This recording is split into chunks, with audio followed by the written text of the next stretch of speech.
Hello again. I am Coach Kim. Welcome back to my YouTube channel. Please subscribe. I would love to hear feedback, comments, anything like that. That would be great if you have some time to do that. Today, I wanted to talk about how do you know when to fire a client?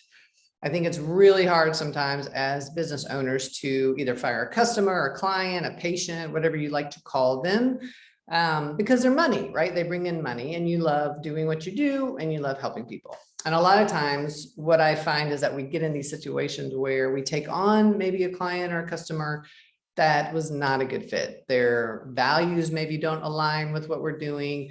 Maybe they're nitpicky about prices and they want a lot of stuff for free. So they're constantly asking you, maybe they are tired of or tire you out by requesting changes all the time to things. Maybe they complain a lot. You know, there's all these different ways they don't do their work. If you're a coach or a counselor or something like that. And so there's lots of different reasons why a client should be fired, and it is okay to fire a client. Now, I'm going to tell you this, but I am not that great at doing this. So this is not something that I practice all that well. I know once I finally do it, that is a good thing that I've done it, but it takes me a long time to get there because I always believe that somebody will come around. So being a coach, one of my biggest challenges is finding people to work with who really want to do the work. You know, a lot of times I think people think they want to do the work when they start working with a coach, but then when they get into it, they realize that this is hard. I mean, you actually have to do stuff. You have to do your homework. You have to show up. You have to be present. I don't like it when people, candy coat things. I want them to be honest about how things are going. If they stretch the truth, it's frustrating, all that good stuff. So as a coach, I want to find those people that take seriously what we're talking about and are going to take some action. My biggest thing, I think, and my biggest pet peeve is around responsibility and taking accountability and ownership for your life, your business, your relationships, everything. And when we don't do that, we have no power. We can't, it's everybody else's fault. It's, anything external, the government's fault, the economy's fault, the weather's fault, my client's fault. It's everything's external. You can't change any of that stuff. All you can do is take ownership, responsibility, and accountability for who you are, your decisions that you make, and then the choices that you do and the behaviors that you do. So when I am working with a client and I get to this place, and it's usually a couple months, 3 months in maybe, where they're just not doing things that we're talking about, and they're paying me good money to do this, right? So it seems like they would, but we all get into situations where we're paying money and then we don't really do what they say.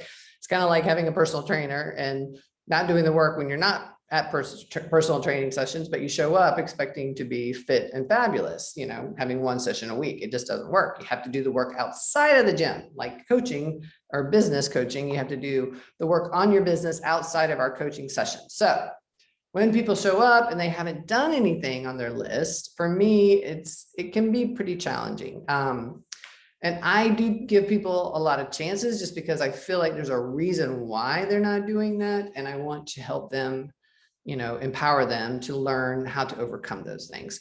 But sometimes that never happens. And so when is a good time to fire a client, to me, is when you feel like you are expending more energy on this particular person than you are getting back from this particular person. So it could be energy in the form of energy. It could be money, right? Maybe I am overworking myself to make somebody happy, and whatever they're paying me is not even covering it anymore. It's not even breaking even, or it's barely breaking even. Another reason to fire a client is when you have somebody who's really toxic. And toxicity in people feels like right now, kind of, this is when are we? February of 22, right? So we've been in this pandemic world for about 2 years, and things are getting a little bit better at this point, but people are worn out. They're exhausted. They're burned out. They've gone through lots of emotional ups and downs. Maybe some of them have gone through losing relationships, either to death or divorce or just breakups. It's been a really stressful time. People have changed jobs, they're doing their jobs in a whole different way. Their kids have been home. There's a lot of stuff going on. So I have found that people seem to be more unhappy and more toxic, if that's, you know, a correct analysis. That's just my opinion. It's not anything based on any kind of evidence, but just my interaction with people, it just feels like it's harder right now. So what that does is that leads to, you know, worse interactions with other people. And if you have a toxic client or customer, you can usually leave feeling an interaction with that person just down on yourself, you know, down on your business, down on what you do, thinking that what you do doesn't matter, thinking that, you know, what's the point of this? I'm not making any money and I'm getting abused by this person, or maybe lots of people. So if those things are happening and those individuals that you're working with are not giving you energy more than you're expending of the energy, it is time to let those people go.